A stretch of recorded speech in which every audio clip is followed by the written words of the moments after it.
Pada video kali ini kita akan bahas tentang aliran energi. Sebelumnya kita akan pelajari dulu apa itu energi.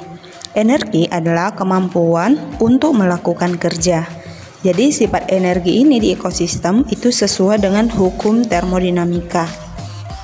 Dalam kehidupan sehari-hari, energi ini memiliki nilai penting karena beberapa bentuk energi dapat digunakan untuk melakukan kerja. Artinya, menggerakkan materi melawan gaya-gaya yang melawan, misalnya gaya gravitasi dan gaya gesek. Dengan kata lain, energi adalah kemampuan untuk menyusun ulang kumpulan-kumpulan materi. Dalam sistem ekologi, suatu organisme merupakan komponen pengubah energi. Jadi aliran energi dan siklus materi dalam ekosistem terjadi melalui rantai makanan dan jaring-jaring makanan. Kita akan bahas tentang rantai makanan dan jaring-jaring makanan. Seperti yang sudah saya sampaikan tadi, bahwa organisme ini kan merupakan pengubah energi.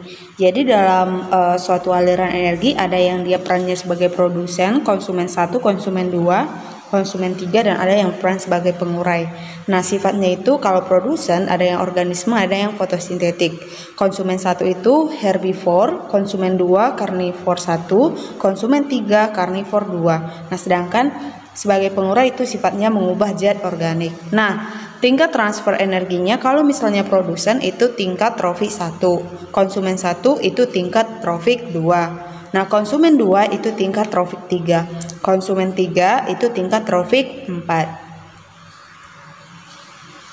Nah, seperti yang sudah saya sampaikan tadi ya, tingkatan trofiknya itu ya ini penjelasannya.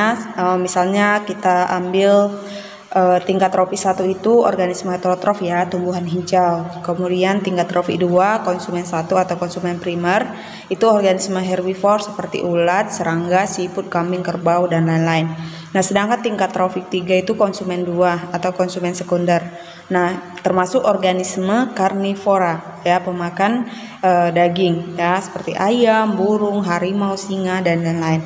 Dan tingkat trofik keempat yaitu konsumen 3 atau konsumen tersier. Nah, tadi sudah kalian pahami tentang tingkat trofik. Sekarang kita akan bahas rantai makanan. Rantai makanan ini merupakan suatu jalur pemindahan ataupun transfer energi dari suatu tingkat trofik berikutnya melalui peristiwa makan dan dimakan. Ya, jadi berdasarkan tipe organisme ataupun produsen yang menjadi tingkatan trofi pertama, itu terdapat dua jenis rantai makanan. Yang pertama, rantai makanan perumput, yaitu rantai makanan yang dimulai dari organisme produsen ataupun tumbuhan hijau seperti padi dimakan belalang, belalang dimakan kata dimakan ular, itu contohnya. Nah, sedangkan yang kedua itu rantai makanan detritus, yaitu rantai makanan yang dimulai dari detritus atau serpihan organisme yang sudah mati. Contohnya nih, serpihan daun ataupun sampah itu dimakan oleh cacing, ya, cacing tanah. Kemudian cacing tanah dimakan oleh itik. Nah, itik ini dimakan oleh manusia. Nah, itulah dia tipe organisme ataupun produsen yang menjadi tingkat trofik pertama, ya. Nah, sedangkan jaring-jaring makanan ya merupakan gabungan dari berbagai rantai makanan yang saling berhubungan dan kompleks. Dalam suatu ekosistem, sebuah rantai makanan itu saling berkaitan dengan rantai makanan lainnya.